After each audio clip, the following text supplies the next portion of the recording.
No. These are giveaways, bro. These are giveaways. These are giveaways for the addicts.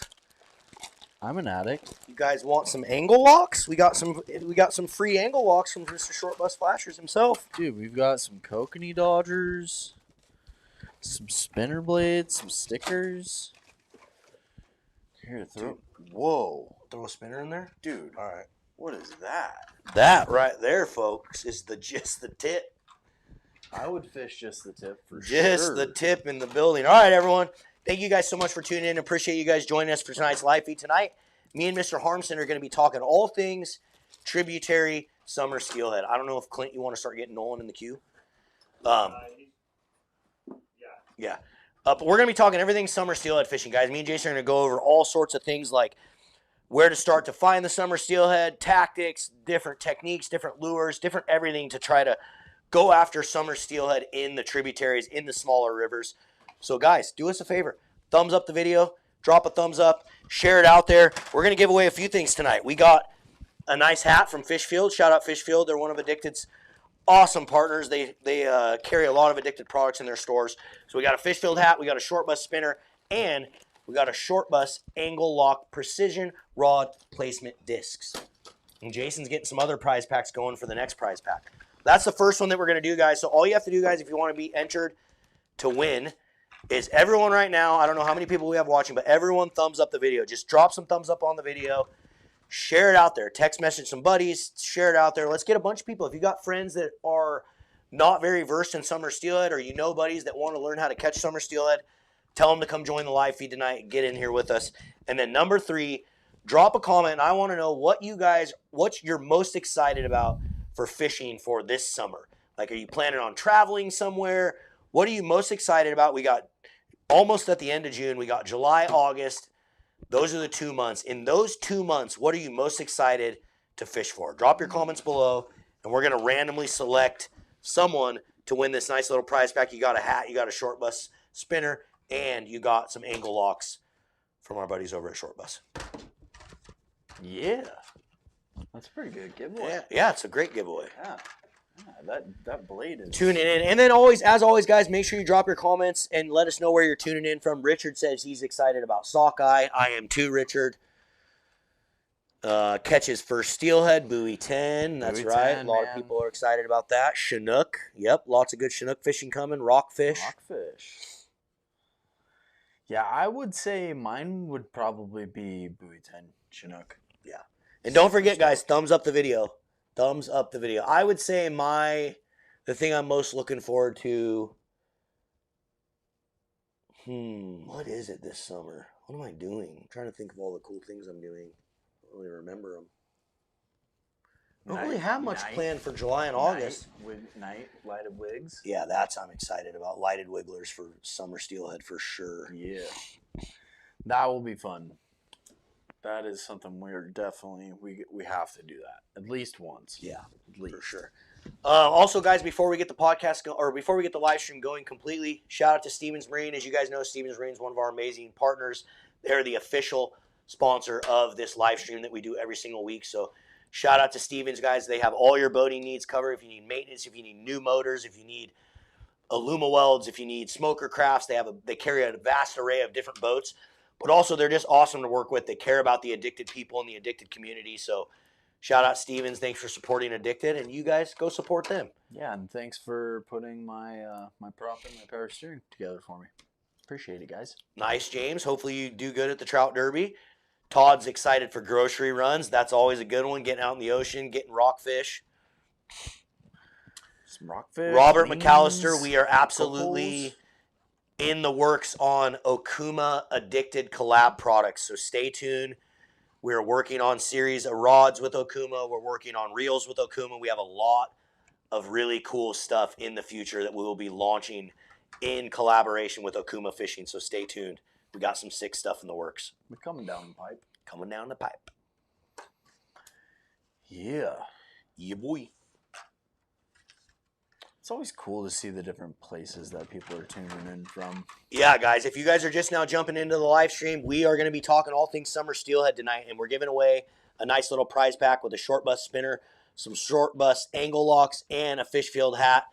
If you guys want an opportunity to win it and you're just now tuning into the stream, thumbs up the video, guys. Drop a comment and let us know what you're most excited to fish for this summer, and drop a comment and let us know where you're tuning in from. Yes, Traeger, we should do that. Indeed. The old lipstick salmon tournament. Are our wives going in your boat? Yeah. Yep. Got one more spot. You want to come in? I'm going. Join in on Yeah, fun? I'm going for sure. If they're all going, it's going to be me and you for sure. Because it's going to be Sharon and your wife and Nadia and And Melissa. and Melissa. Yeah, so we're entering, and we will dominate. So 100%. get ready. First, second, and third coming in You gotta hot. put lipstick on. Absolutely not. No. Clint, whatever you do in your nightlife, like after you leave here, that's between you and your nightlife. Like we don't want to hear about it. Yeah, dude. That's fine. Clint likes to go home and like he literally goes home. He strips down to just his boxer briefs, no shirt or nothing. Then he puts like stiletto high heels on and he puts lipstick on and walks around. Have you guys ever seen that Adam Sandler movie where the guy, like Billy Madison, I think, where the guy's like, right? The Billy Madison movie where the guy, he calls him and the guy's like going to kill him and he marks him off the killer list. Have you ever seen that? What is going on Clint? right now? That's Clint, dude. No. That's Clint. Like when he No. goes home at night. Wild card. Yeah. You never know. I what think you're it's getting hilarious from you Clint. think I wear boxers. I Do you have said- a mic? I said boxer. I said boxer briefs. Oh, boxer briefs. I think it's funny you think I wear underwear. This took a turn. Traeger, I'm going to miss your party. I have a wedding on the 4th of July to go to, I think. I'll let you know. Sounds sick. Cool. You looking it up?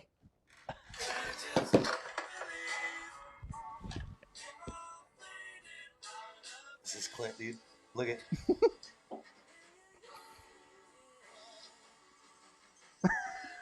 People to kill. Yeah, people. You Clint, guys are Clint idiots. 100% has a list of people to kill. Oh, Hit yeah, list. that's, Watch, look at- that's And then true. he puts Look at- lipstick on. This is Clint for sure. Lipstick.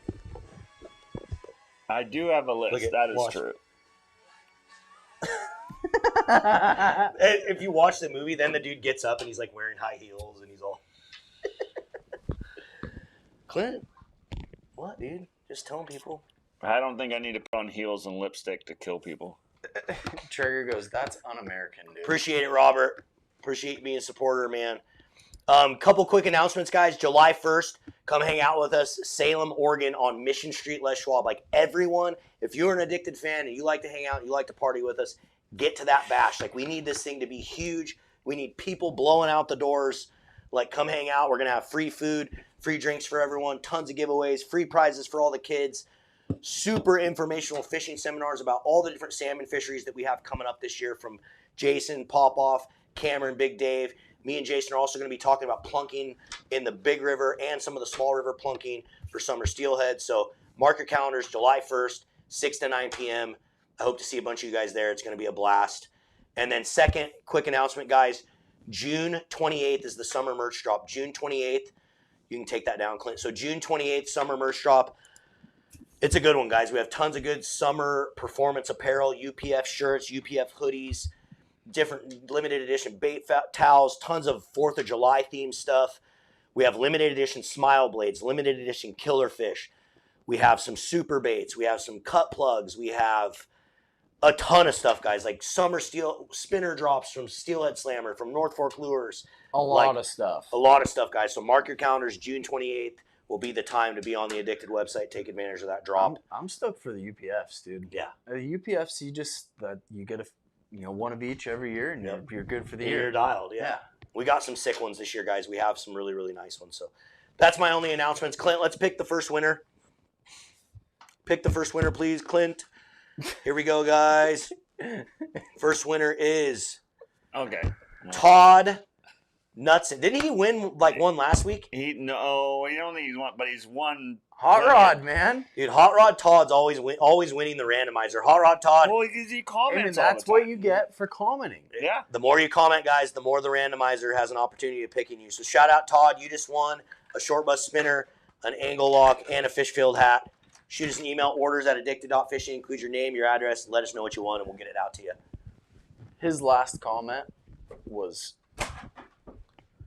this emoji right here. Go to new comments, Clint. Hang on. All right, Rooster guys. Sockeye.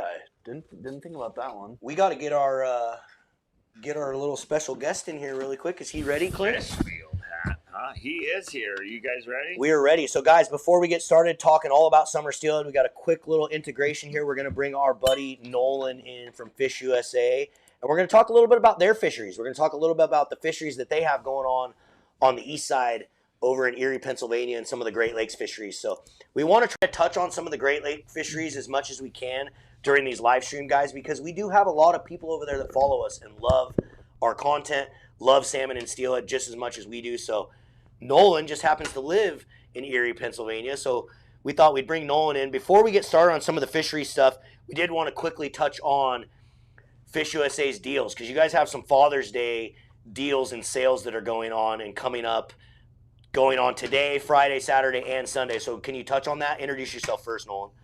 Yes, sir. Thanks for having me on, guys. My name's Nolan Pyle. Work over at Fish USA, as Marlon mentioned, kind of handle all the media there on the marketing side.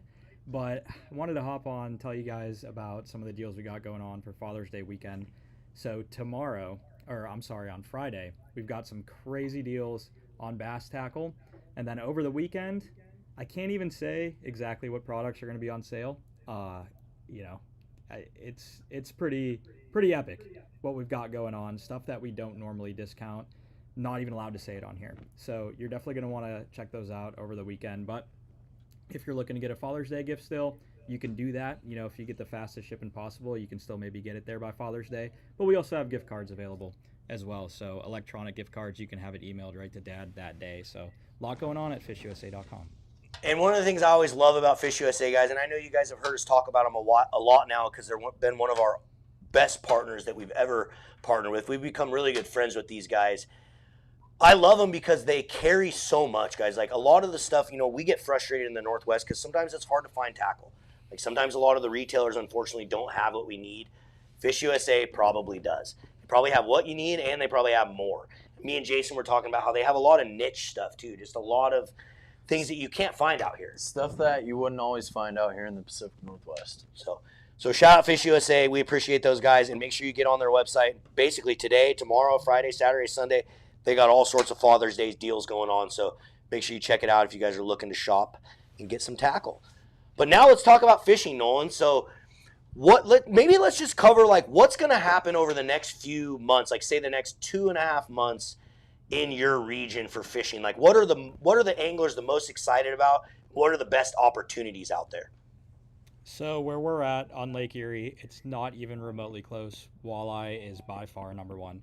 I don't think there's anywhere in the world that can even come close to touching Lake Erie. In terms of numbers, size isn't quite what it used to be on Erie. Don't get me wrong, there's still a lot of giant walleyes, 28 to 30 plus inches, but the numbers are insane. I mean, it's a 6 fish limit per person, and even just casting, you can very well limit out in 6 casts. It's unbelievable. It's just as good as it gets, but that's not it. I mean, it's the Great Lakes. We've got some of the best multi-species opportunities that there are. You go over to Lake Ontario, a couple hours from us. The king salmon fishing is phenomenal. That's all trolling, but guys are having no problem getting 30 plus bites a day. And they're not all giant fish, but it's still a lot of fun when you're catching that many. And the bass fishing's still awesome. There's a lot of opportunity. So beautiful weather and a lot of fishing. That's cool. Do people do much lake trout fishing or steelhead fishing in the Great Lakes out there trying to find some of those fish? They do. You run into a lot while you're fishing for salmon. The steelhead tend to sit a lot higher up in the water column than the salmon do. You can even sometimes see them on the surface eating bait and bugs, which is really cool. But yeah, no, guys will go offshore and chase steelhead. Where we're at on Erie, you have to go pretty far offshore just because it's so shallow for a long ways out. But you can, it's a great opportunity to catch some of the biggest fish of the year because they're obviously out there just gorging. And it's super fun to catch them trolling because they just go absolutely ballistic, jumping like crazy out there in that wide open water. And then what about lake? Guys are chasing lake trout this time of year too. A lot of the fish. Yeah, Lakers on Erie get really scattered. But like some of the more northern Great Lakes, like Superior and Michigan and that, guys absolutely can crush Lakers all summer. It's a little tougher over here, but yeah, you can still do it. Nice. God, that would be cool to go do too. The lake trout. I know. I've been talking to Nolan about it. It's just hard where he's at because me and him have talked about conditions. Like a lot of times when the fishing's the best, you just deal with these conditions. Yeah, like you can deal with some gnarly conditions. Yeah, so in the fall, we have, Erie might be one of the most underrated lake trout fisheries. And right where we're at, in Erie, PA, they come up shallow to spawn on all the rock reefs and stuff like that. And they're only in 15 to 20 foot. So you can catch them on blade baits, swim baits, hair jigs, like the most fun way possible. And I mean, when it's really going down, like Marlon was saying, the weather is really hard to time. But when you get that perfect day, I mean, you literally get tired of catching them because it's just every cast, like all day. That's sick. And then one thing that was cool over there is they have some lake trout fisheries where you can actually catch them in the rivers, like bobber fish them and stuff, which is like crazy. Like I had never heard of that. Like I had heard some of that in Alaska, but until I went out there and fished with you, I thought they were all like, they're a lake trout. You got to catch them in a lake. No, they actually go up the rivers, which is cool. Yeah, it's a really rare thing. That's a super unique, thing that we've got over here. And I mean, it's a short window, but it's pretty cool, as you saw. It is super cool. Yeah, they'll do it in Alaska. In some of the rivers in Alaska, like, I'm not going to name the river, but there's one river where you can literally float the river. And I've heard the rumors you can do 7-day floats on the river and you can catch chum salmon, Chinook salmon, coho salmon, sockeye salmon, lake trout, rainbow trout. Like there's like 9 different species of like salmonoid and trout species that you can catch all on the same float. Jeez. That's incredible. Probably all on the same gear too. Yeah, Arctic char. I mean, there's all sorts of crazy stuff dude, in this river that you can catch. And there's only a certain time of year you can do it, but I've always wanted to go. But it's tough. Like it's, you get like small float planed in and you got to like camp on the river and there's grizzly bears everywhere. And it's like, but it sounds fun. Definitely. I've seen some videos. I have no idea where they're at, but guys are catching Lakers on topwater. Like just crazy stuff. And I've got no clue what really goes on, but yeah, I swear. Does it look like a river or a lake?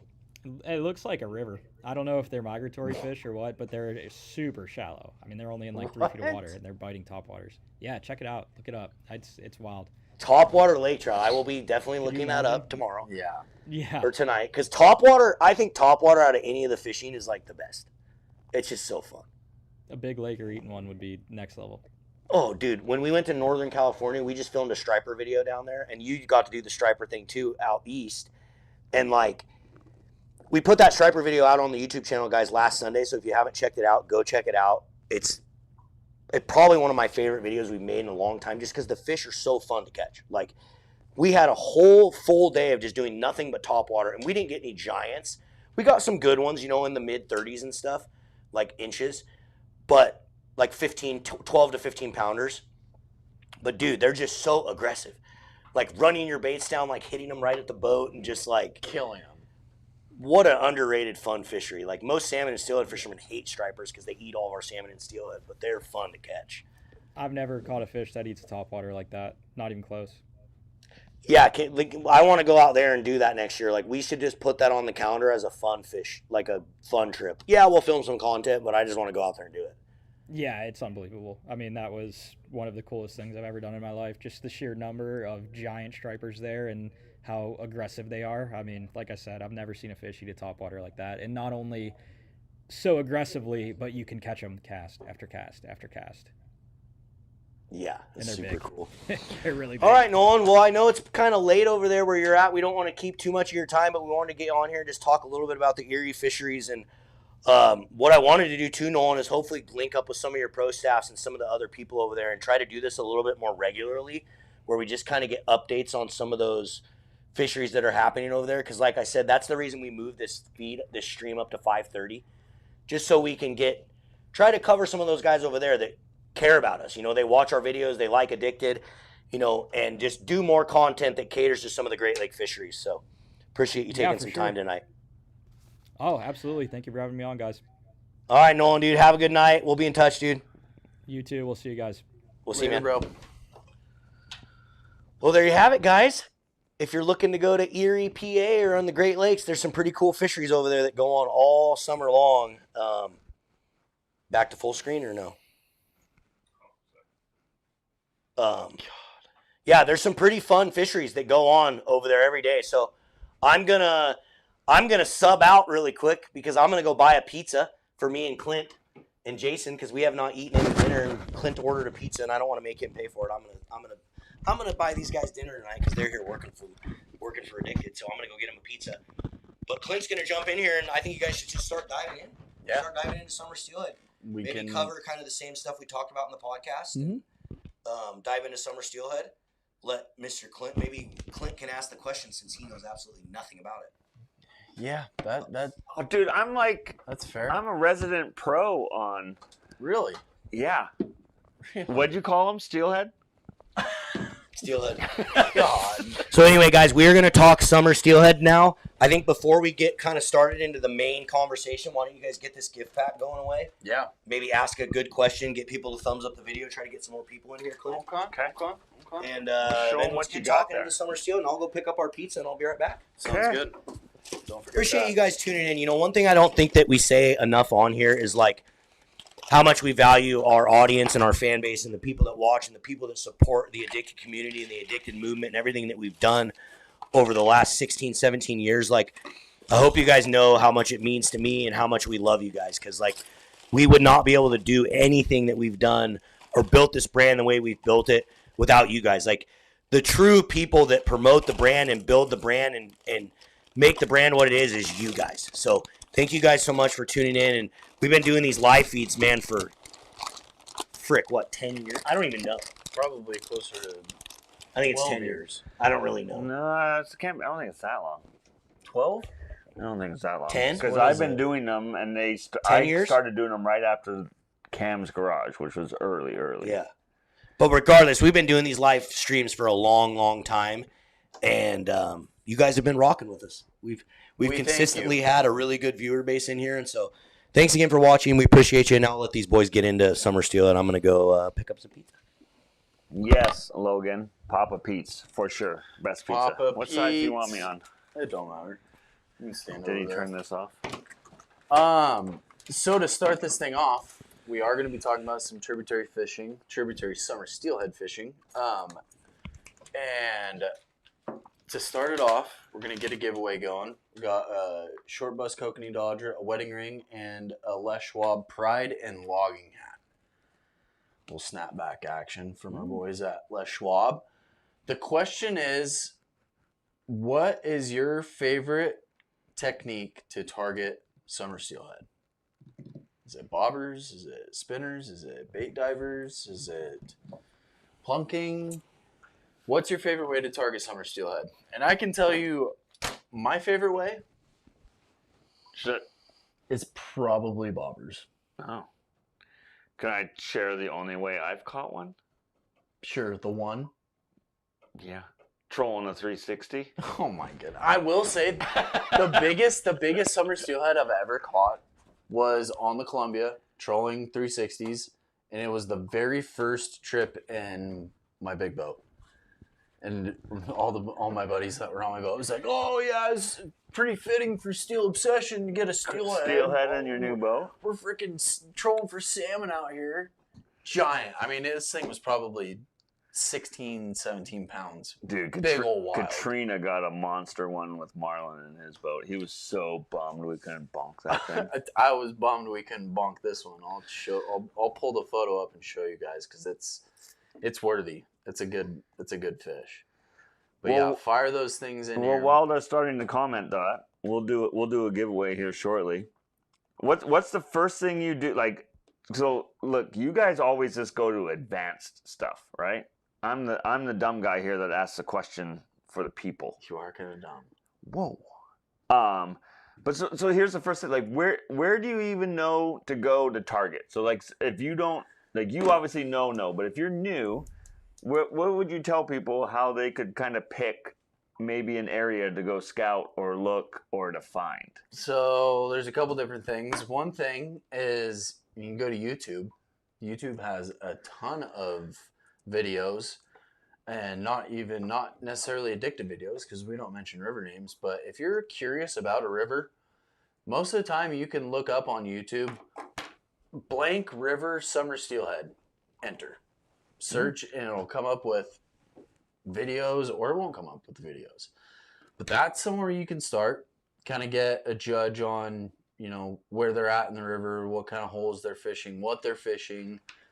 And then the other main thing that we always talk about is always going to the Department of Fish and Wildlife, whether it be Oregon, Idaho, Washington, any of their websites, and checking the stocking reports. That's gonna tell you where majority of the plants are being put, and that's where I would start. And then I would, kind of like Cameron always says, just go for a drive on a Saturday morning. And if it's for summer steelhead, you got to go early, because most of the time it's light and fishable daylight by 4:15, 4:30 in the morning, and that can be that's probably when majority of people are going to be out targeting summer steelhead. Yeah. At least the diehards, where you want to really pay attention to where these guys are fishing, because there's a reason. There is a reason. Yeah, I've done that where I've not even gone to even plan on fishing. It was literally just to drive and go, oh, okay, there's a pull off or there's a cart, and then just remember that and come back when I wanted to fish. Mark it on Onyx or something. I did. You like that? I see that. Giant, dude. Yeah, that's nice. Giant. I mean, my elbow's right there. I want to show people. Yeah, Katrina's was really good too. Oh, it's not gonna want to focus. You can't click the screen. No. Anyways, it's a giant fish. It was a big one. We didn't want to pull it out of the water. Water temperature was very warm, but we thought it was a salmon the whole time. It fought like a salmon. Did not fight like a summer steelhead. Huh. It was sick. What technique were you doing when you got that one? 360 and spinners. Yeah, baby. see, dude, that's my fave. That's yeah. my favorite way to target summer steelheads. 100%. Yeah. 100%. Yeah. Well, sick. It's worked for me. We've 100% had some of the people fire in some comments. Why don't you go back and? You want me back? No. Yeah. No, I'm. I'll do it. Oh God. I'll do it. What are you? We're gonna pick a winner. People have been commenting the whole time.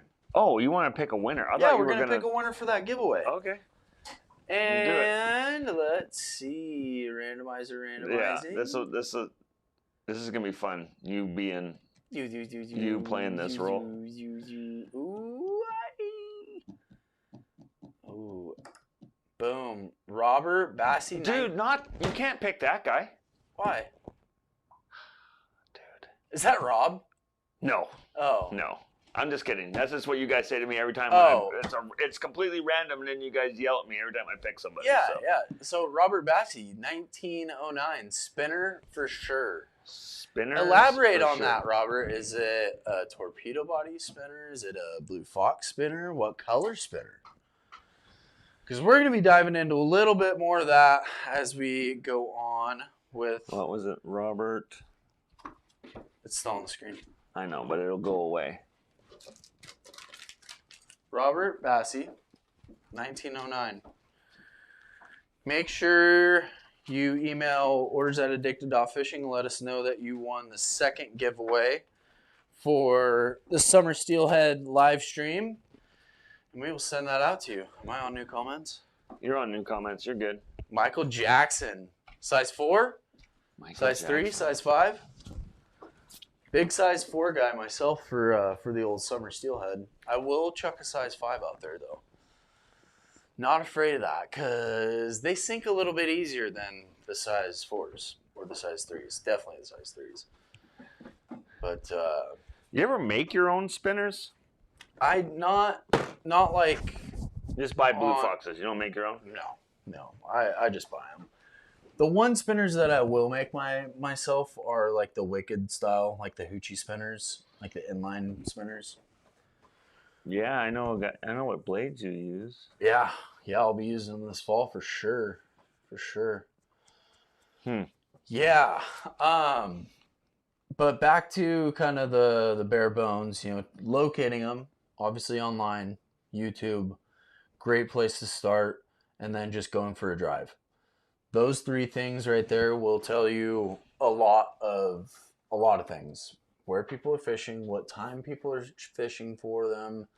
And then, dude, don't be afraid. I literally, when I first started, I would go for a drive. And I would bring a rod. but I wouldn't always fish. Yeah. Like, I would just go down there and watch the guys.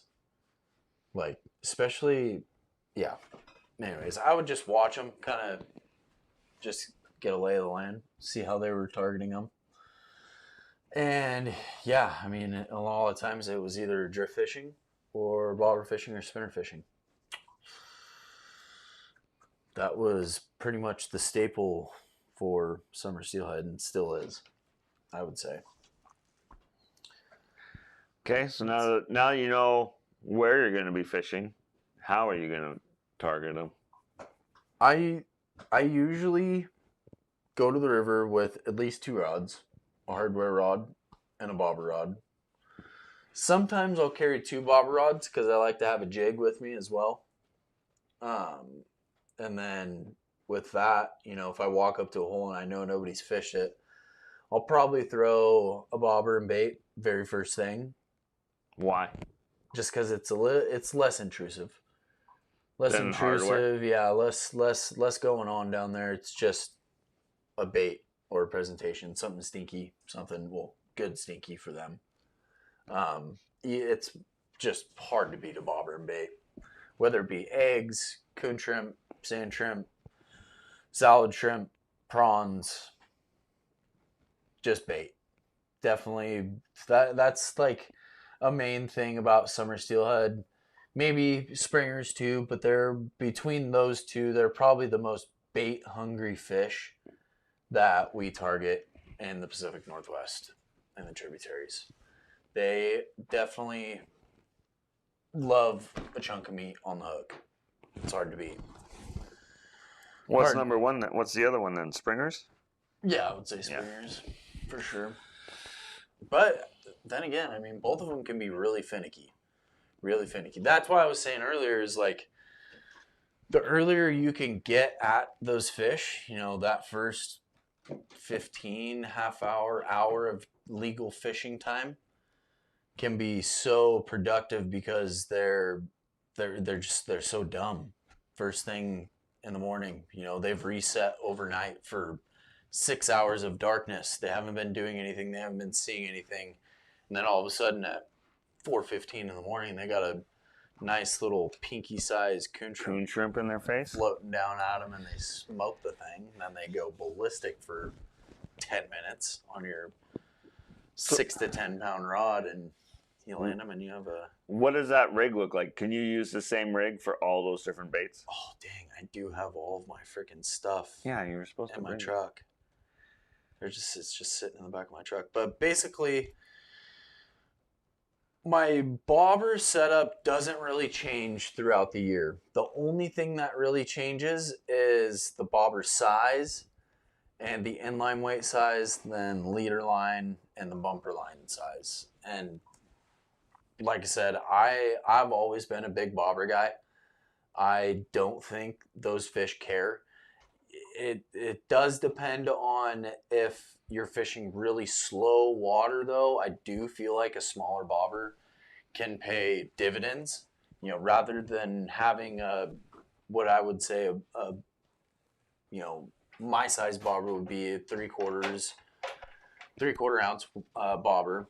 And then like for that slow water stuff, like if you're fishing anything less than about 8 feet, the addicted fixed floats, that's when those bobbers really shine. So when you say 3/4 versus the addicted fixed float, right? What style are you talking 3/4? So like a slip bobber, like a sliding rig. Like our classic, like the 𝗛𝗥𝗏 clear floats that you see us run in all the videos. Yeah. That kind of style float. What's the other size? 7/8? So I usually go for summer steelhead. I'll go 3/4 ounce, and then a 5/8 inline, and then whatever bait or whatever I have down below it. As to where, you know, during summer or during springers or winter steelhead, fall Chinook, I go up to 1 1/4 ounces. I'll go up to 1 1/4 ounces and run that 1 ounce inline. So it's not a huge difference, but it is a little bit lighter. I would say the main reason you want a little bit smaller bobber is the amount of presence that bobber has. It's just a little bit smaller, and it doesn't make as big of a splash You know, it's a little less weight hitting the water. But in all honesty, I'm going to be, you know, completely honest. Is I've caught a lot of summer steelhead on 1.25 ounce bobbers. It does. Sometimes it doesn't matter, but sometimes it really does. You also have to put yourself in the scenario of the river you're in. Yeah, for sure. That's what I was saying with the fixed floats. For years, dude, I never used more than a 1/2 ounce. Yeah. Because I wasn't fishing rivers where I needed it. Mm-hmm. But you still wanted sliding because you wanted to fish deep, but it wasn't like boily deep, you know, like. But yeah, some rivers, it's like it helps so much to have heavier stuff. Yep. Helps get your stuff down quicker. Helps keep your stuff, you know, from cooking downriver. What size hook and what style? For coon shrimp, I just use our size 2 bead hook. If I'm only using one hook, I'll use the size 2, but sometimes I will go to a double hook setup and I'll go to size 4s. And you're just tying them, what does that look like? Just double egg loops for everything. And how far are they spaced apart? Like, why are you going to 2? For more of a finicky bite. Most of the time. Yeah. What does that look like? Like a sand shrimp? You put in both hooks then in a sand shrimp or what? No. Oh. No, just the top hook. I'm basically hooking everything on the top hook. All of my stuff is in my truck. Go get it. Yeah, go get it. I'll go get it real quick. You might have to come in here now. Because I'm not gonna sit here and talk. All right. Well, they got pizza. How about I give some more stuff away? What should I give away? Let's see. What do we got over here for the peeps? How about one of these?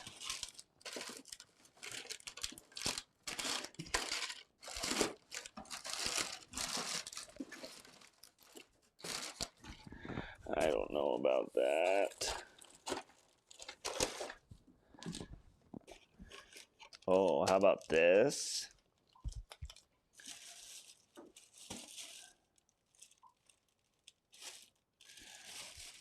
Are these hats to be given away over here? I don't think so. No. Oh, wait, there's this one. Okay, there we go. Giving away a TRD off-road hat from Toyota. I got a Max Pips box for leaders.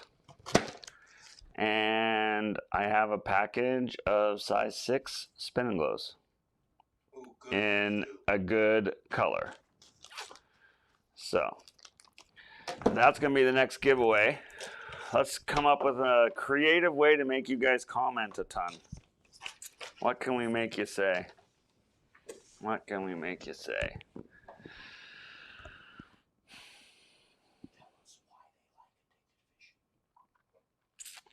Clint's the man. I like it. Marlon taking over for... Is Marlon taking over for Clint? Why? Are you bored already? All right, so let's do this. Let's make a bunch of comments. And we'll randomly pick one. You guys tell me why you love addicted fishing. So you guys are here, you're watching the videos. A lot of you are diehard fans. I see you in here every week. I see you making a ton of comments. You tell me why you like or love addicted fishing. So we'll keep the comments going. Oh, now they're starting to really fly in, so that might be hard a little to read. Low hole Clint. No, that movement is over. They've moved to the Tangle Clint movement, but that one I think has ended as well. Appreciate that, Jason. Now it's going to be the Sink Clint movement. Oh, great. We got to up it. I learn a lot. The inspiration, entertaining. You guys are awesome. The community. I will say that is one cool thing. The community is pretty rad. So, oh, here's here's all the goodies. I brought some coon shrimp too. You did? To show you just guys happen to have this sitting in your truck? Yeah. Nice and This is the hot. next giveaway. Nice. Don't what? Yeah, I gave those Those away. are mine, dude. Nope. Yep. Yeah. What did we ask the people? We asked them why they love addicted fishing, so they're commenting right now to win. There's not a lot of comments coming in, so I don't know. The high tango Clint movement is alive and strong. No. Bob says. No.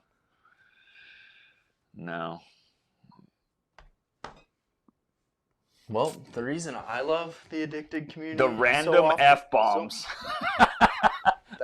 That's happened. That's a good one. That's a good has one. happened. I would say just the team. Like I grew up playing sports, and it's nice to have kind of a team to work with again. You know. Yeah, I'd say that too. It was kind of I came in thinking it was going to be like being on the fire department and the camaraderie and stuff, but you guys have all that. You just bust my balls the whole time. Well, be better. You guys are mean to me. I'm just kidding. I am kidding. The camaraderie is the best part about it. I mean, even the wives and stuff. It's just like the fire department. The wives get together. They all hang out. They do stuff. They all get along. We go to dinners together. Yeah. It truly is a family. Yeah, it is. It is a family. Yep. But we do bust each other's balls quite a bit. If you can't hang with it, you ain't gonna last. No, you won't last a week. No. Which at first I wasn't sure if I was hanging. But then I was like, all right. I was early on. You were eating shad scales, right? I did eat a shad scale. Yeah, I did, and that was the last. We time. need to do shad. I know I was gonna do it today, but I was looking. I don't have any shad stuff. I have plenty. You need a barrel swivel and a hook. Like that's all I caught them on. I don't have that. You don't have a hook, like a bead hook and a barrel swivel. No, dude. You lie. I don't have it. You need a sponsor. You're gonna reach out and get a new sponsor, shad sponsor. Yeah. Jason needs gear. He spent all his money on his lower unit at Stevens Marine. Yeah. Yeah. I like that one. Clint's the reason why. Look at that. Yeah. Nice, dude. You That's a good one. getting some love. I get some. Get some love every once in a while. Lies. Yes. God, my firefighter days were a long time ago. I went from firefighting to hospital stuff to airline pilot. Now I work for a 3-letter government agency. Man, soon to be fishing guide. That's when I hit rock bottom. That's what marks rock bottom. You start running your trips. Yeah. Nice. Okay. All right. Marlon's back. Nice, dude. Okay. And I ate my pizza. Okay. Turn your mic on. I had 3 pieces. Damn, you just slammed 3 pieces? They're small, dude. Yeah. True. Hey, no. I don't think so, homie. Don't be doing that. Nice try, homie. Clint's a baller for sure, dude. Some major love coming Clint's way. Guys, his eyes are so big right now. He's so stoked. Love you. Okay, Good. What's up, homie? let's give away this prize pack, Clint. Ready? No, I didn't draw shit, Adam. I'm pissed about it.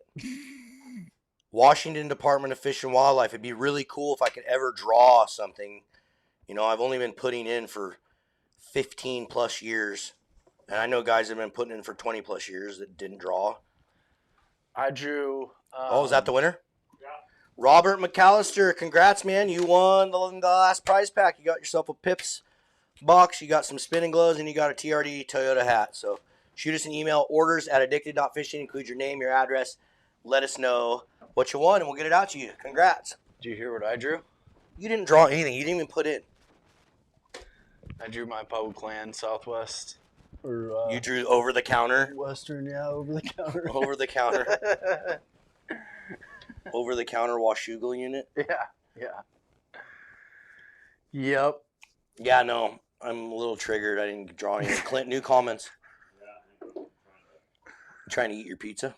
No, I'm trying to text Cole, the winner. Yep, general tag for me. Oh, I got a funny story though, guys. So I'm gonna derail the stream really quick because this story is pretty funny and you guys will laugh. I'll probably tell this on the Addicted Hunting podcast. Which, by the way, drop a comment below. How many of you guys know that we launched the Addicted Hunting podcast? Drop a comment. Let us know if you knew and if you've listened to the Addicted Hunting podcast. But anyway, so I put in for Idaho tags as well. I tried to get Idaho controlled hunts. And, when you go through, sometimes it can be confusing. You're like annoying. It's kind of annoying. You have to go through and you have to like look at the controlled hunt number. And you have to like look at the statistics and you got like 3 or 4 tabs open and you're trying to figure out like where you want to put in, right? Well, when I was putting in for my controlled deer tag, I must have like fat fingered it or something, and I was putting in for a specific unit, but there's like 3 numbers for the specific unit. One's like an antlered tag, so you can kill like any buck. And then there's like antlerless, and then I think there was one that was like didn't matter. It was anything, any sex. And it was 3 different numbers. Well, I was trying to put the antlered one in, but for some reason I didn't. And so I opened up my email today, and I took Colt and Hayden out to lunch today, and we're sitting at lunch, and I open up my email, and I look at Colt, and I'm like, dude, I just drew an Idaho controlled hunt tag, and it's going to be epic because I only put in for insane stuff. And so I'm like, at this point, dude, I'm like on cloud 9. I'm like flying. And I tell Colt the number. I'm like, yeah, it's 1061. And he looks it up, and he's like, it says antlerless only.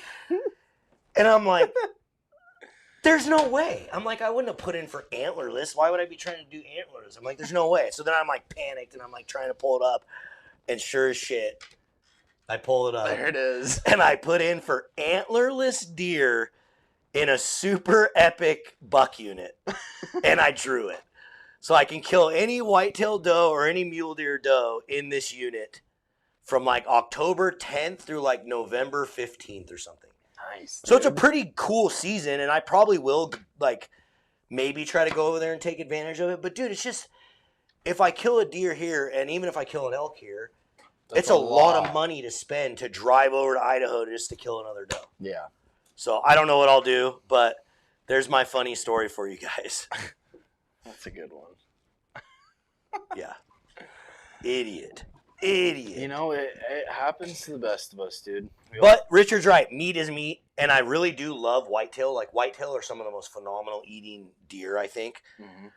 So I'll probably do some research on the unit and try to figure out kind of what's over there, and I may try to rip over there on a weekend. It'd be like a 9-hour drive and a 9-hour drive back. Oof.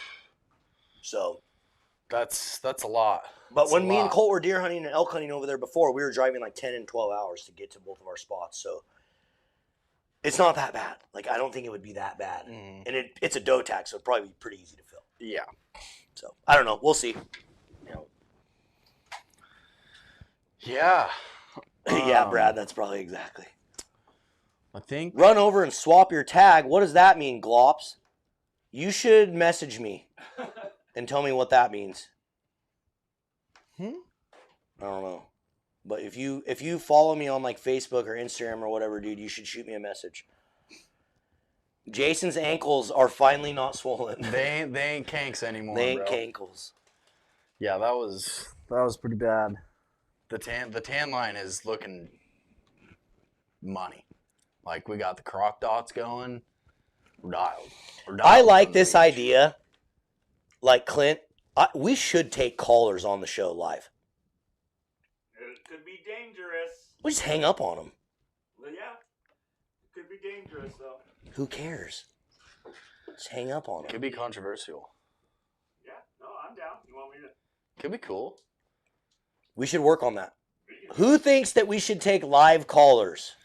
Dude, this stuff is warm from sitting in my truck. Dude, it'd be fun to open up like a live caller session with like a hater.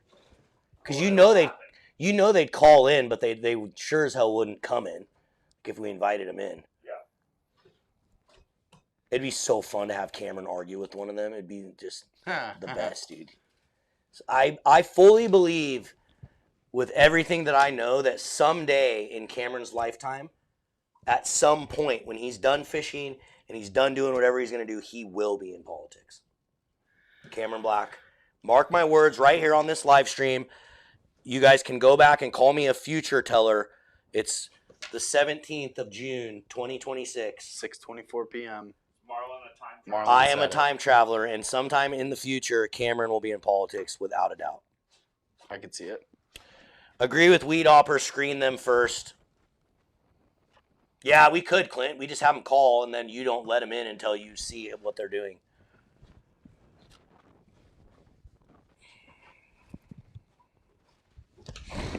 Yes. Still could be Yes. dangerous. Who Agreed. cares? That'd be great. Every single thing we do is dangerous. I don't care. I'm just saying. I have dropped more F-bombs on this live stream than any caller's ever going to. Like, That's a fact. so I'm not that worried about it. I think it'd be fun. That would be good. Jason likes to open with them. Dude, go back to it, fact check it. It was not on the stream. You're only because it was delayed by. 2 seconds.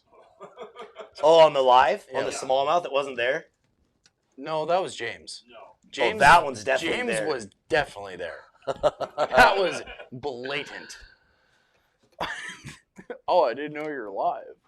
David Why says, else would I be coming David up says, with you this think from? you have a hard time holding your tongue? Imagine one of us idiots talking live. The mayor of Woodland, Washington, the Cameron Black.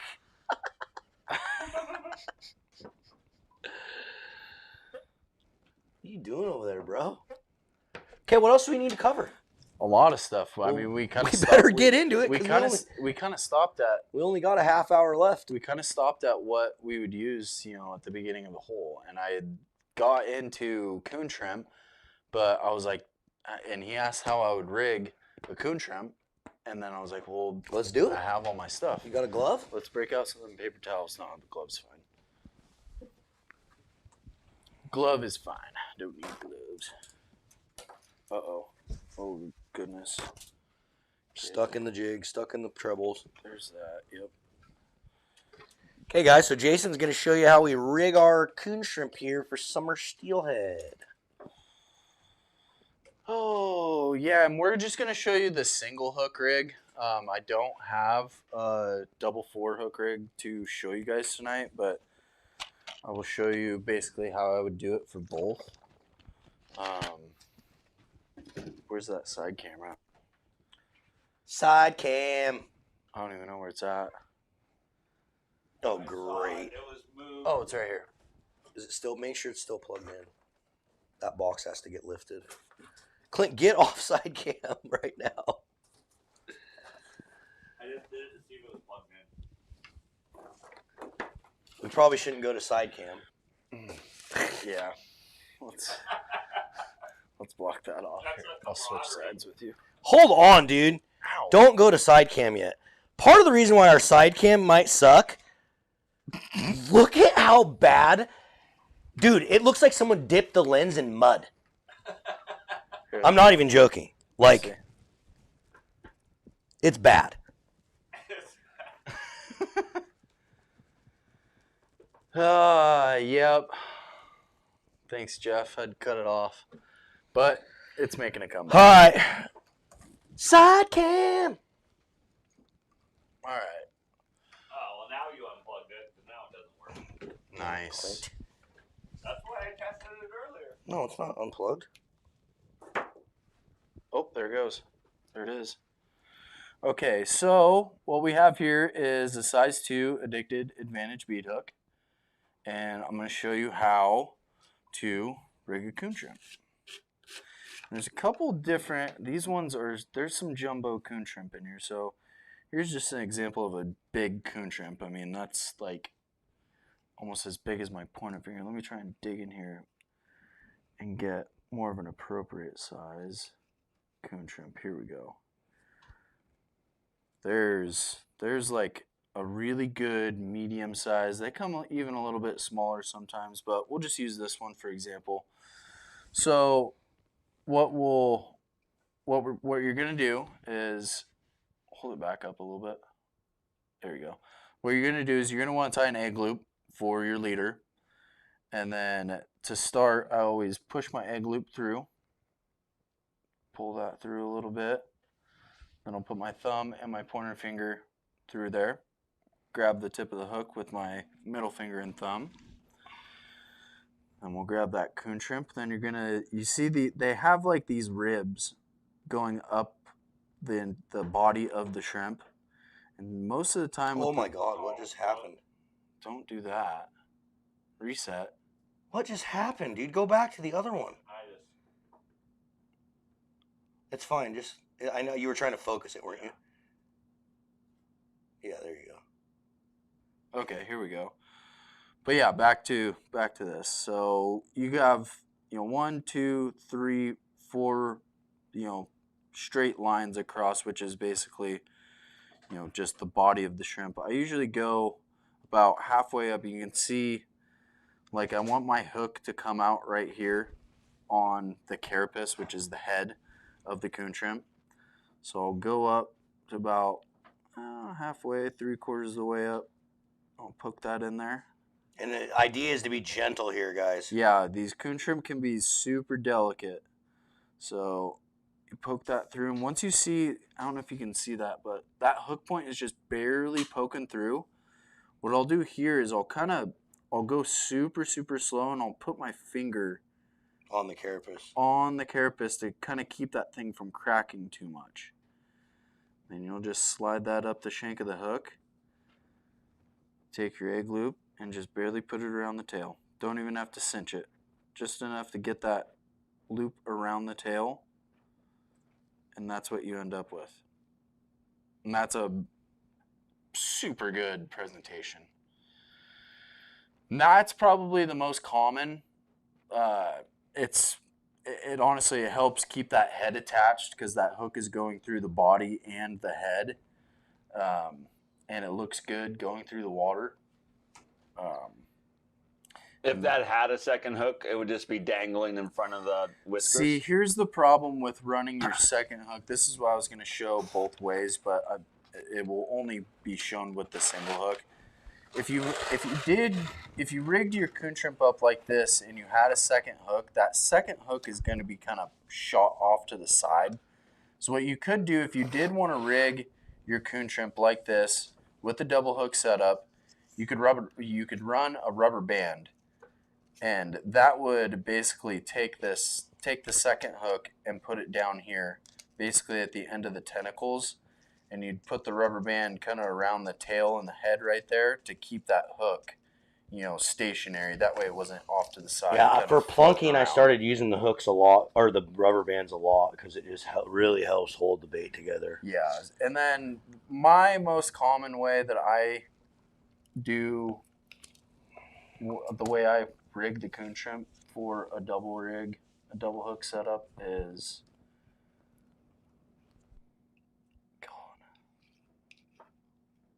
we're just going to use a big one. It's fine anyway, it'll show it. Is this way.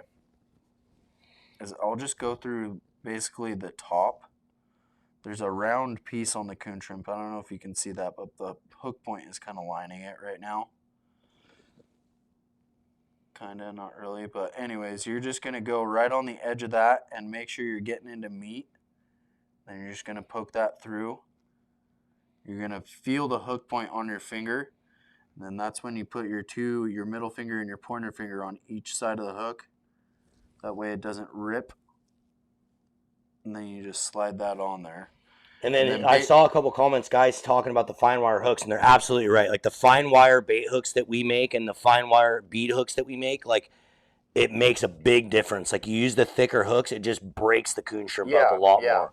And they're just, your hook to land ratio with these hooks are it's just that much better. Yeah. The offset, just the way they're designed, it's a perfect bait and bead hook. But going back to this, so if you had your second hook, so you can see my tag end right here. Imagine a second hook dangling back here, and imagine this being, more of a steelhead sized coon shrimp, where your head's basically going to end kind of right above this guy's eye or something, instead of having all of this hanging back. Your hook, your back hook is going to be hanging just past your coon shrimp. And that's when I'm running a double hook rig, that's how I hook it up. Just right through the peak of the tail. And that can be, it's super quick. That's the other thing about this one. You don't have to mess with the bait loop at all. It's just stab it and fish it. So that's kind of the two main ways that guys will rig them. I know, like, for some guys on bait divers and stuff, they'll run a couple of beads up here above the eye of the hook, and then they'll run a spinner shank, and they'll straighten the coon shrimp out. And they'll run it kind of more like old school, like an Atlantic prawn. They'll put that wire through it, makes it pretty much stand straight out like that, and they'll run it like that. But for bobber fishing, the two ways that I just showed you is pretty much the two main ways. Do you have another way you rig them? No, that's exactly how I do it the first way. Yeah, so that's All right, pretty much offside. it on that. And then let's just touch on this setup since I have it out right now. Basically, you guys have seen my bobber setup many times before. You know, I use, and this line up here, this bumper, the braid to mono doesn't change. I use a 30-pound ultra green, 30-pound mono, doesn't have to be ultra green. 2 bobber stops, a bobber stop bead, and then a corky, high vis corky. And then your 3/4 or 5/8 or 1 1/4, 1 ounce, whatever size bobber. And then the buzz bomb stop that everybody always asks me about. Why do you use that? Protects the bottom of the bobber. And then your extra bobber stop bead. Then obviously your inline weight.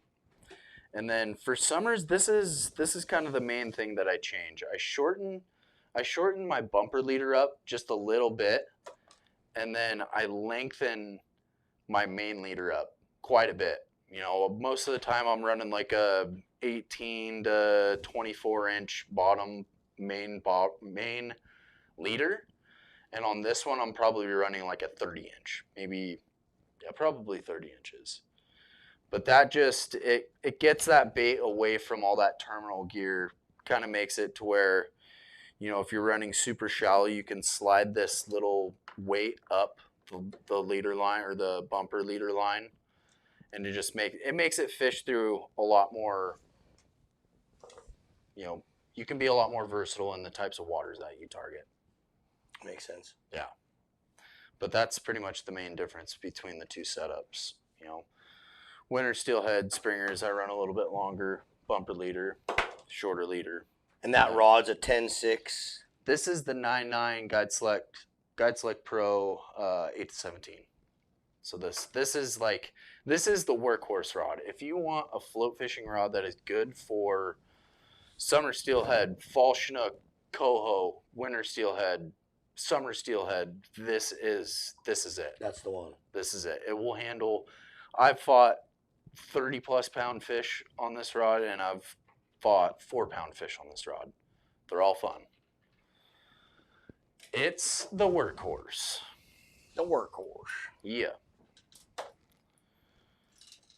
And do we want to talk about some jigs? Yeah. Want to talk about what we have coming for jigs? Let's do it. I don't have any of them. I don't either. Okay. But we could have Clint pull them up. Yeah. Why don't we do that? We should be able to find them. I can help Clint find them. Why don't we do that? What did I do with my phone? Charger?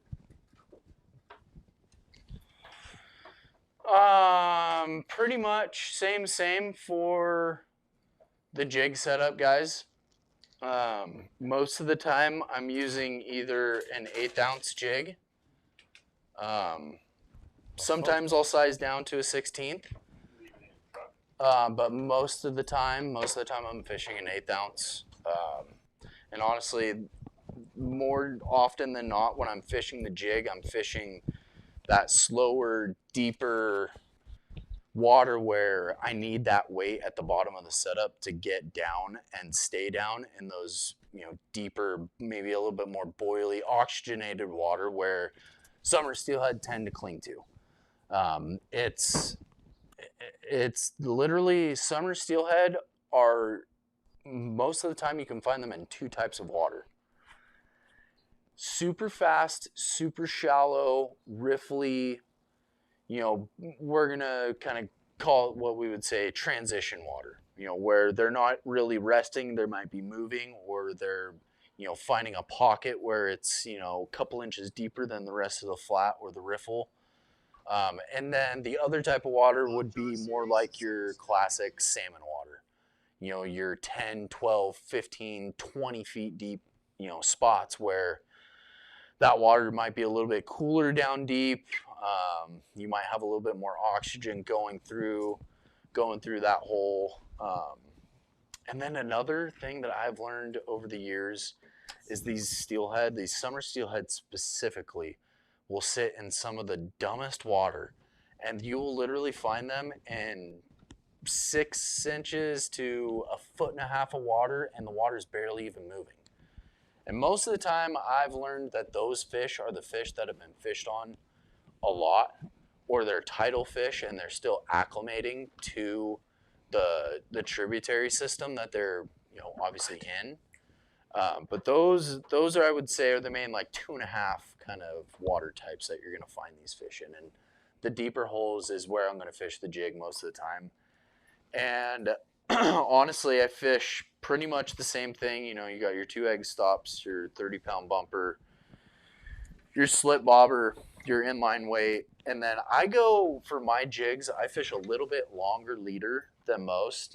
Most of the people are, 3.5 feet. I kind of go more towards my, You might have to send that again. huh? Oh, I tend to go a little bit longer. I'll go 4, sometimes 5 feet long. And that's just so I don't have to adjust my bobber stop depth as much as to where I just kind of end up, if I'm fishing 3 feet of water and I have a 4-foot leader, that jig's just gonna drag a little bit, and that's fine. I've had plenty of summer steelhead picked up off the rocks, dragging off the bottom. So many people have told me that. I've literally never had that happen. Really? No. I mean, it's just like drift fishing, Like, dude. I had a guy try to tell me that too for worms. He's like, I like to drag them. Like, I'll drag them. I'm like, That is not, no.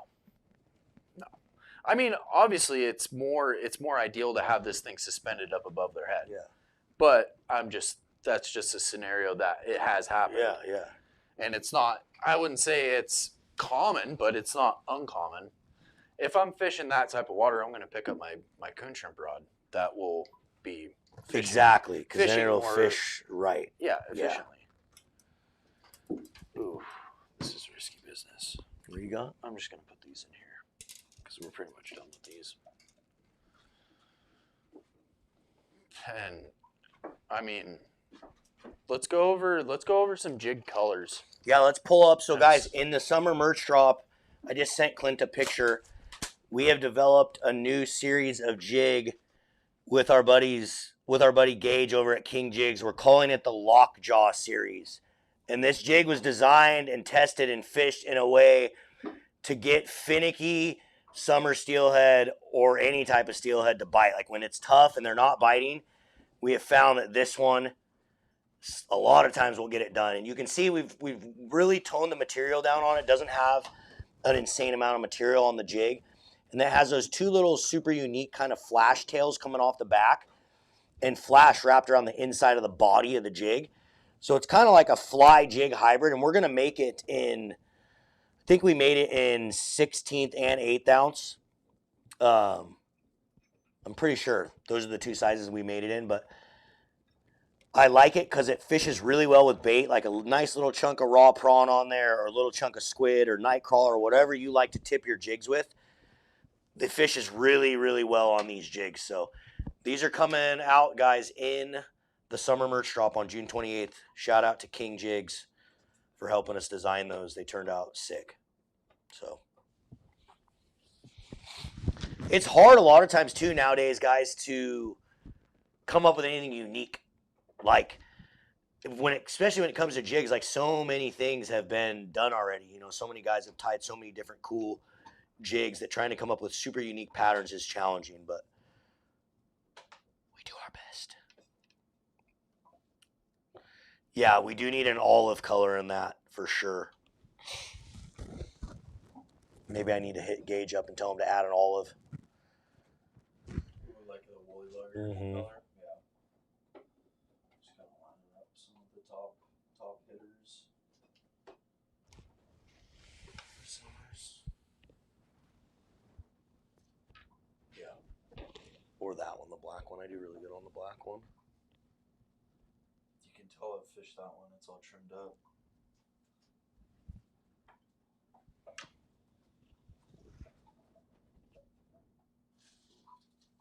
They're sharp. That's for sure.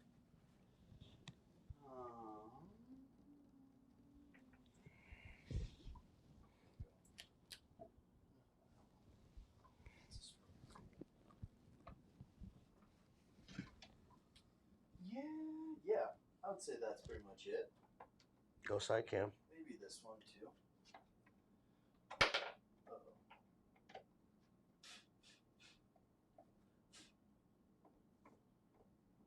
Side cam. Do it.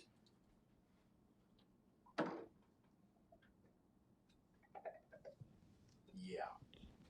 So I would say this is probably my top go-tos for summer steelhead. That helps so much. That helped a lot. But you can see it's a lot of either kind of darker colors or like fleshy, kind of brighter. Bro, you're shaky. I am shaky. Why are you so shaky? Probably because I haven't drank enough water today. But like, are you that shaky? No. You're kind of shaky too, bro. Not nearly as shaky as I am, though. But anyways, I would say these are my top colors for summer steelhead. I can probably say I've done the best on that one,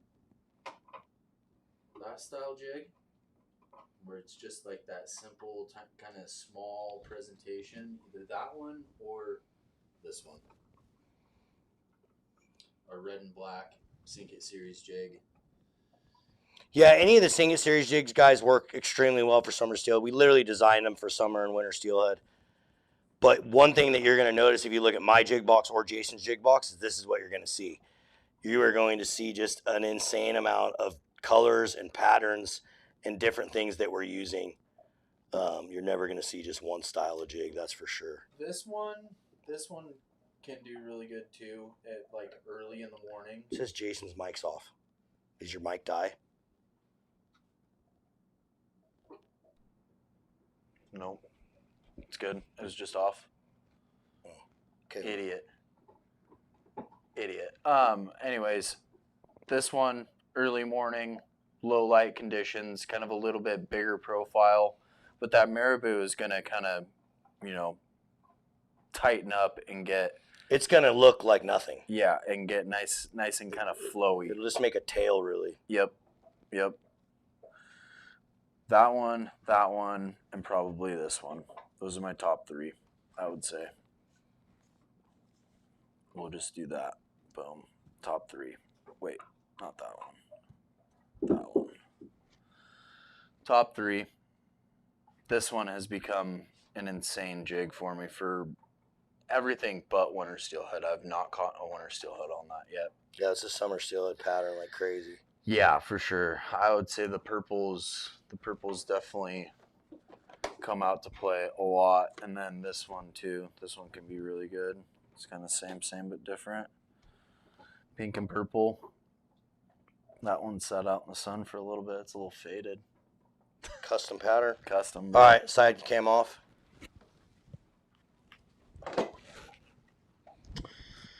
Yeah. Okay.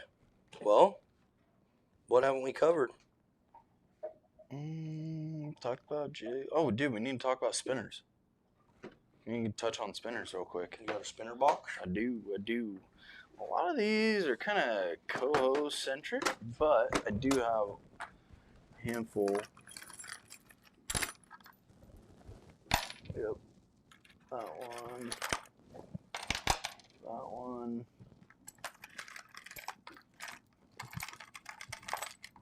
Where's my naked size 5?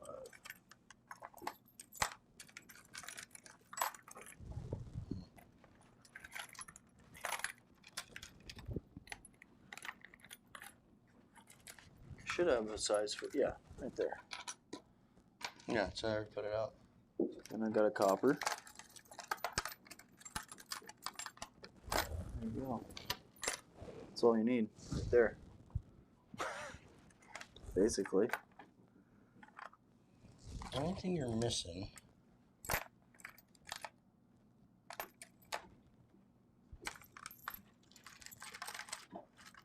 There's your green. Yeah, that's what you're missing, but no, you don't have it. You just need it like that, just a size 4 chartreuse body. I do really good on purple. This too. was that Kelly green that I was talking about. Yeah, that's what Pop-Off likes. I never do well on that. Neither. Cool.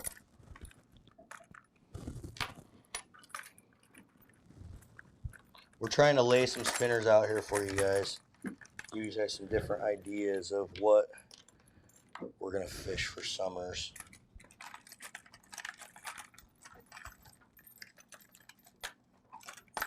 Yeah, that's probably a good selection. All right, go to Sidey. Go to side Kim.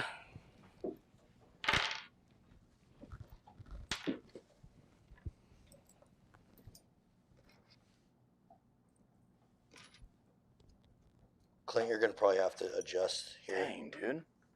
I really am a little shaky. About time to soak these spinners in some Coke.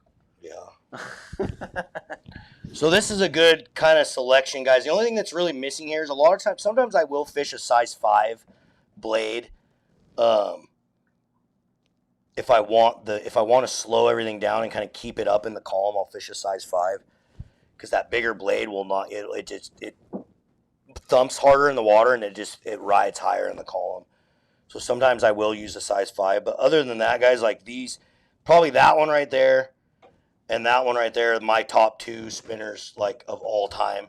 Like, I've caught so many fish, especially summers, on those 2 patterns, specifically the Blue Fox. And I've tried a lot of, like, Blue Fox knockoffs and guys that make Blue Fox, and, dude, none of them work like a Blue Fox. Nope. They have something special with this lure. What I'll do a lot of times is, and Jason has it on this spinner because this is one of our addicted spinners, but 9 times out of 10, I'm taking... This is a stock Blue Fox hook right here. Like this silver one is the Siwash hook that comes in the package.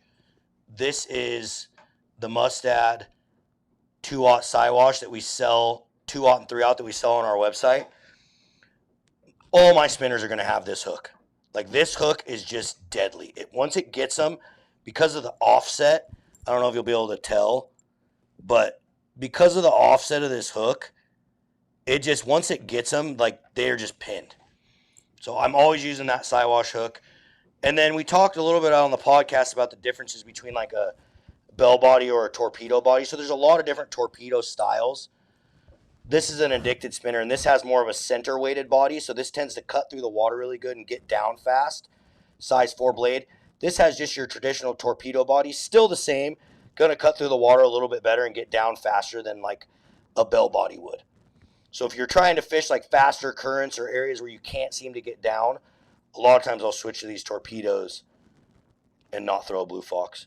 Blue Fox, I'm kind of looking for that like walking speed, perfect water, or like a fast riffle where I'm casting upriver and I'm kind of bringing the Blue Fox down into the riffle. That's most of the time how I use those Blue Foxes. Yeah. Always casting upriver. But if you make sure you have a gold, a copper, a black, and a blue, you're going to pretty much be covered on any summer steelhead color that you're ever going to need. The only other thing that Jason's missing that I do really well on is Blue Fox makes this one also in like a metallic purple. And that one is dynamite as well for summer steelhead. Like really, really good one. But yeah, there you go. That and the all black with the copper back, which I think I have one in a size 5, but I have it rigged with Hoochie for coho. But yeah. Those 4 right there. Dialed. Okay, you're good. Let's go. Let's talk about this rod. And this is the guide. This is probably it, and then we'll wrap it up. Yep. This is not the guide select. This is the SST. 9 foot. Yep, 9 foot, 8 to 17. Great spinner rod. I've used them for 2 years now, and it's the perfect mix of enough backbone and a whippy tip to where you can cast really light spinners and still get great casting distance off of them, and then enough backbone to really, you can land big fish on this thing. And then he's got a 4,000 reel on there. Yep, this is a 4,000 𝗟𝗡, and then a 40-pound. This is actually some of the prototype line. Addicted Enforcer. Yep, 40-pound, and then a 20-pound bumper. Which, if you guys didn't know, the Addicted braided line is available on Addicted's website right now. You can get it from 10-pound all the way to 80-pound. We have it in high-vis orange and high-vis green, so get your braided line now. And it will also be available in Fisherman's Marine. I think it might already be in Fisherman's Marine. You can go in there and spool your reels up in bulk form at Fisherman's Marine and Outdoor. So shout out those guys. They're always supporting Addicted. Yeah. Yeah. Yep. I mean, that's pretty much the bare bones. I mean, you can get away with a 9.6, 8'6", 8 foot. I mean, you can even throw a spinner with a twitch rod. But I really like this rod. It's nice having a little bit of length, because a lot of times with spinners, you're trying to pitch them into these areas, and then you need to be able to work around and really work the spinner, and you need a longer rod to do that. There is a technique Kalen and I use, is you actually, when you cast the spinner, especially when you cast the spinner upriver, and as soon as that spinner lands, you can almost set your line where you're basically mending your spinner line downriver, to where you can almost set your line on the exact line that you want your spinner to go. So that's where the longer rod and maybe the little bit softer tip can allow you to move your rod tip and the line without obstructing the sinking rate of your spinner. For sure. So that's pretty much it. Cool. Yeah. All right, guys. Well, there you have it. I hope you guys enjoyed that summer steelhead talk. That was a lot of really good information on that. Couple quick announcements at the end. I know you've heard us talk about it, but June 28th, guys, summer merch drop. July 1st, come hang out with us, Les Schwab in Salem. And yeah, Clint's got it up on the screen right there. 7th annual Addicted Summer Bash, July 1st. So we want to see all you guys there. I'll be there. What other announcements? Oh, one last quick thing on those spinners, guys. VMC makes an open eye barrel swivel. Oh, yeah. And like a lot of times on the Blue Fox, if you don't put a barrel swivel on there, it really spins up your line and kind of messes up your line. So VMC, you can get them on, I don't know where you can get them, but you can find them if you just type it in. It's an open eye barrel swivel. And then you can just pinch a barrel swivel right onto the Blue Fox, and it'll help on eliminating the freaking line twist. You know where I bet you can find them? Where? Fish USA. Oh, yeah, probably at Fish USA, almost guaranteed. Yeah, duh. Right? Duh. All right, everyone. I don't got nothing else to say. Appreciate you. Thanks so much for tuning in. What's next week? Next week is... Not Les Schwab, right? It's one more. Nope. Not Les Schwab yet. I don't think we have anything. Next week is June 24th, the week before Les Schwab. So Cameron's out again for another bass tournament. So we'll have to figure something out. We'll either be in here, guys, or if the weather's nice, we might try to link up and line up some live fishing. So we'll see what happens. But until next week, see you guys on the river. Cheers.